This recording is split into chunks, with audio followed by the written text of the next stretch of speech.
नमस्कार, मैं संजय सनम। आप देख रहे हैं डिजिटल फर्स्ट न्यूज। आप सबका हार्दिक अभिवादन। बुलडोजर बाबा की वापसी उत्तर प्रदेश में हो गई है और हमारी दो भविष्यवाणियां, जिसमें हमने पहले ही कह दिया था ज्योतिष विवेचन से कि मई से पहले अगर चुनाव होते हैं तो योगी जी की वापसी की संभावना प्रबल है, लेकिन सीटों की संख्या कम होगी। ये दोनों बातें वहां पर मिली हैं। और दूसरी, पंजाब में हमने स्पष्ट कह दिया था कि पंजाब में संभावना आप पार्टी की लग रही है, तो आप पार्टी ने वहां पर फतेह दर्ज कर ली है। दोस्तों, आज मैं बात करूंगा कि उत्तर प्रदेश में योगी राज की जो वापसी हुई है उसका राजस्थान की राजनीति पर क्या प्रभाव पड़ेगा, और इसको बहुत गौर से समझना पड़ेगा, क्योंकि 2023 में राजस्थान विधानसभा चुनाव है और सबकी नजर अब राजस्थान की तरफ जाने वाली है, गुजरात की तरफ जाने वाली है। हम बात करेंगे, राजस्थान का आकलन करेंगे कि राजस्थान में इसका प्रभाव क्या पड़ेगा। अगर योगी राज की वापसी न होती तो राजस्थान भारतीय जनता पार्टी ने 2 बार की मुख्यमंत्री रह चुकी तेज मिजाज राजनेत्री वसुंधरा राजे सिंधिया के हाथ में 2023 की कमान आने की संभावना बलवती हो जाती।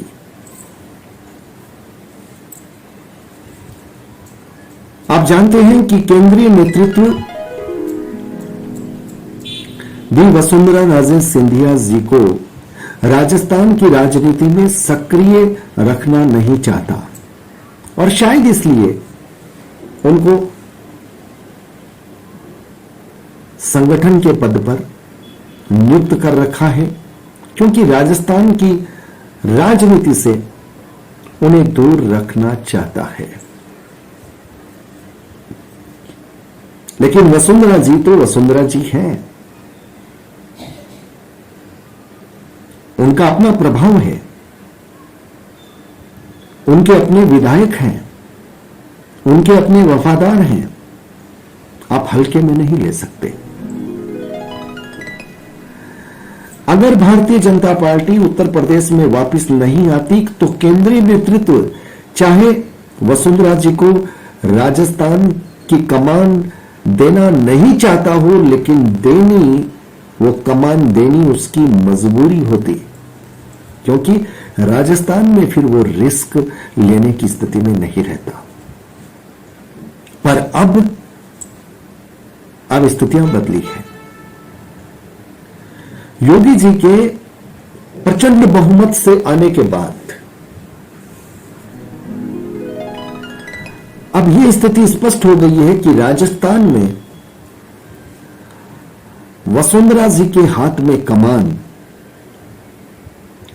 न तो शक्ति प्रदर्शन से आनी है, न ही दबाव से आनी है। केंद्रीय नेतृत्व की जो मर्जी होगी, बात वही होगी।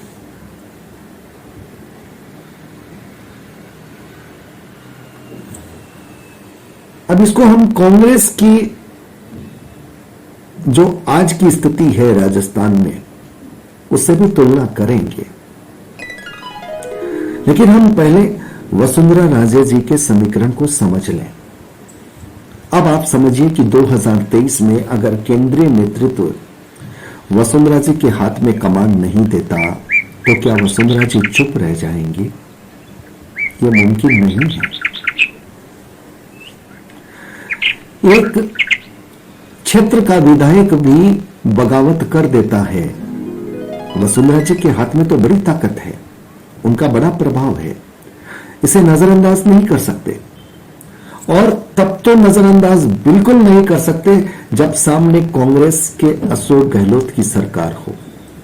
अगर 2023 में अशोक गहलोत जी के हाथ में ही नेतृत्व कायम रहे कांग्रेस का, तो वसुंधरा जी की ताकत फिर दोगुना बढ़ जाती है। अब आप ये सोचिएगा कि कांग्रेस का वसुंधरा जी की ताकत का समीकरण ये अटपटा है, ये अटपटा नहीं है, ये समीकरण बड़ा चटपटा है, इसको समझना पड़ेगा। वसुंधरा जी क्या कर सकती है? वसुंधरा जी के हाथ में भी विकल्प है। या तो वो खुली बगावत कर सकती है, लेकिन खुली बगावत वो तब ही करेगी जब कांग्रेस में 2023 की कमान अशोक गहलोत जी के हाथ में रहेगी। कांग्रेस में भी मंथन चल रहा है। पंजाब की हार से कांग्रेस बैकफुट पर और आ गई है और इसका प्रभाव सीधा राजस्थान पर है।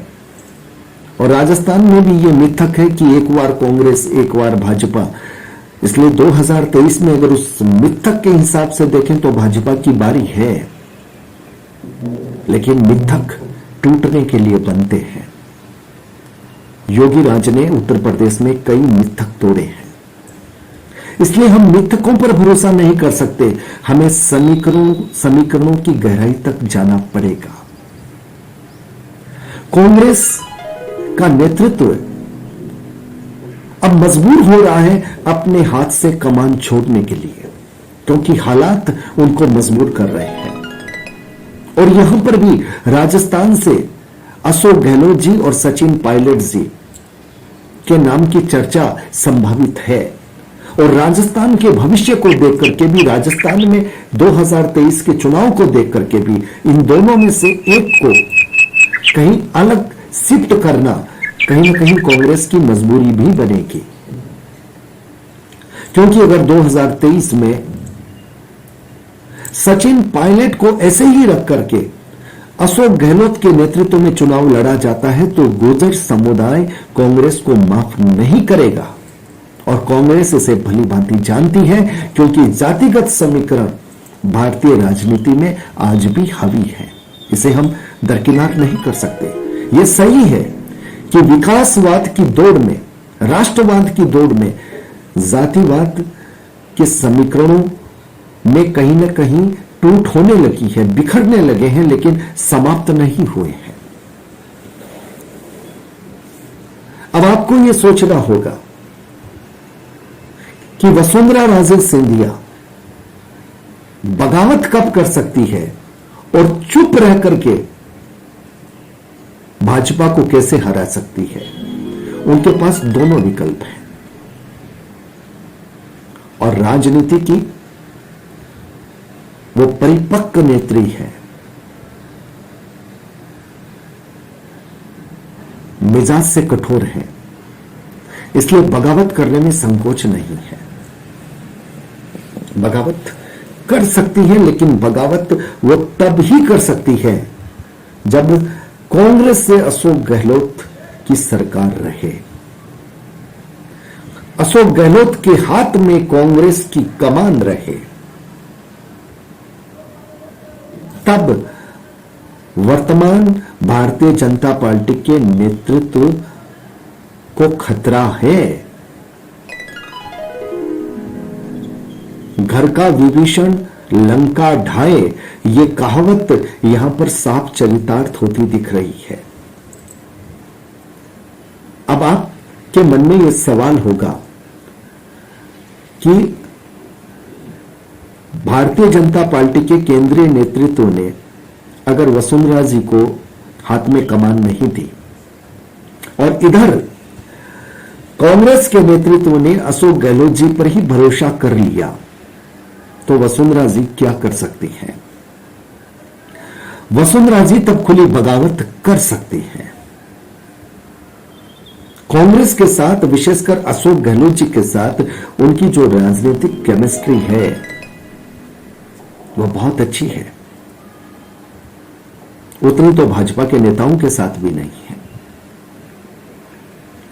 अगर आप अतीत के कुछ महीनों के पीछे चले जाएं, हो सकता है 1-1.5 साल हो गया होगा, जब सचिन पायलट ने कांग्रेस में बगावत की थी और कहीं ना कहीं वो भारतीय जनता पार्टी में आने की राह बना रहे थे, उस वक्त वसुंधरा राजे दीवार बनकर के खड़ी हो गई थी और उस वक्त अशोक गहलोत की सरकार को बचाया था वसुंधरा राजे सिंधिया ने। ये अच्छी केमिस्ट्री होने से बचा होता है साहब, ये जीवन दान तब मिलता है।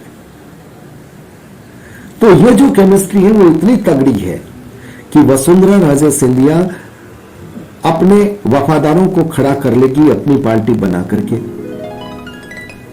और जहां जहां पर उनके वफादार जीत सकते हैं वहां वहां कांग्रेस उन्हें जिताने की कोशिश करेगी, और जहां पर कांग्रेस की स्थिति मजबूत होगी यानी अशोक गहलोत की स्थिति मजबूत होगी वहां पर वसुंधरा जी अशोक गहलोत को जिताने की कोशिश करेगी, क्योंकि उस वक्त मोटो रहेगा भारतीय जनता पार्टी को नहीं आने देना,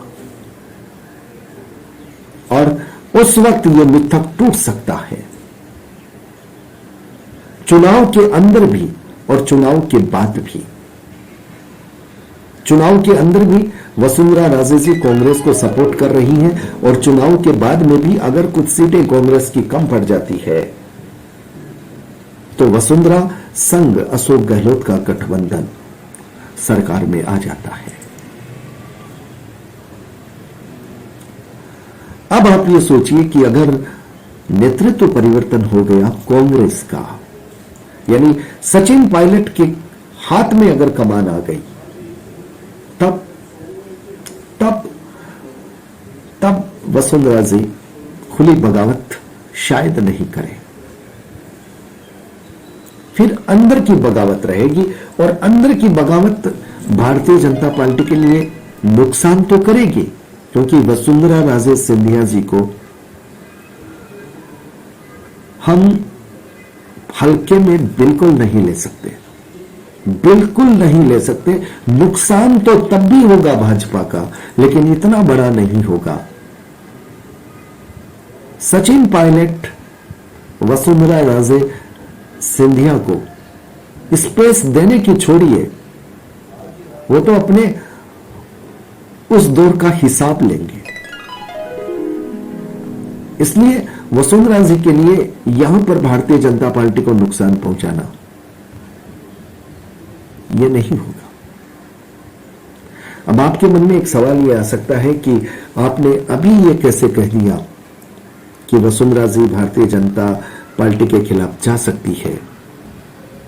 भाई साहब, मैंने यह नहीं कहा कि जा ही सकती है, लेकिन मैं आसार बता रहा हूं, मैं संभावनाएं बता रहा हूं, क्योंकि भारतीय जनता पार्टी के वर्तमान नेतृत्व और वसुंधरा राजे सिंधिया जी के बीच में जो छद्म युद्ध चल रहा है, वो युद्ध इस बात को बता रहा है कि 2023 में भारतीय जनता पार्टी की पहली टक्कर उसके घर में ही अंदर में होगी। कांग्रेस के साथ टक्कर तो बाद की होगी। इसलिए भारतीय जनता पार्टी राजस्थान को बहुत सचेत रहने की आवश्यकता है, और उस आधार पर बहुत तैयार रहने की भी आवश्यकता है। मुझे नहीं मालूम भारतीय जनता पार्टी के वर्तमान जितने भी विधायक हैं, जितने भी नेता हैं, जितने भी कार्यकर्ता हैं, वो पब्लिक के साथ कितना अटैचमेंट है, उस रूप में मुझे लग नहीं रहा है। हम सरकार के किसी मंत्री के किसी बयान को मुद्दा बना लें वो अलग बात है, पब्लिक के साथ अटैचमेंट कितना है ये अभी तक दृश्य पटल पर उस रूप में दिख नहीं रहा है। यह सच है कि अशोक गहलोत जी के नाम से एंटी इनकम्बेंसी है, उसका फल भारतीय जनता पार्टी को उसका पॉजिटिव इफेक्ट मिलेगा, लेकिन वसुंधरा जी की केमिस्ट्री अगर उसके साथ जुड़ गई तो फिर ये positive effect Bharatiya Janata party संभवतः भुना नहीं पाएगी। इसलिए 2023 का जो विधानसभा चुनाव राजस्थान का होगा वो भी कम रोचक नहीं होगा, और यहां पर अब आप पार्टी भी बड़े जोश के साथ आएगी। क्योंकि आप पार्टी के हौसले बुलंद हो गए हैं। आप पार्टी का पंजाब में इस रूप में आना, हरियाणा और राजस्थान, इनको विशेष सावधान होने की आवश्यकता है, क्योंकि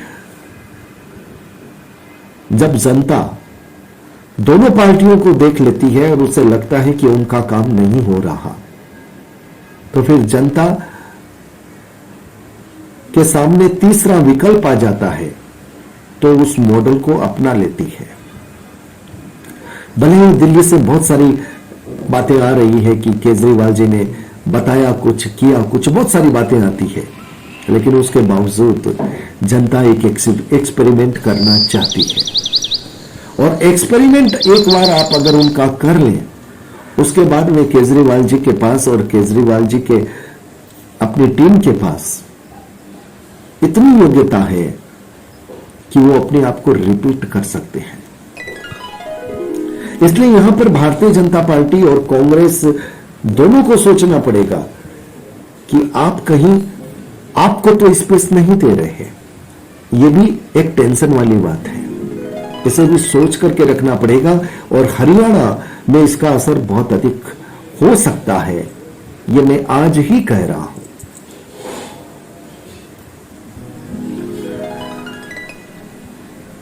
अब देखना यह है कि कांग्रेस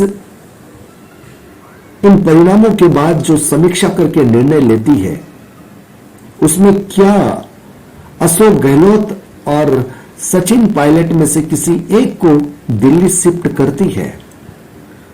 और कांग्रेस की मंशा ये लगती है और उनकी मजबूरी भी लगती है कि राजस्थान की राजनीति और राजस्थान में कांग्रेस के अंतर्द्वंद को देखते हुए उनको ये करना पड़ेगा।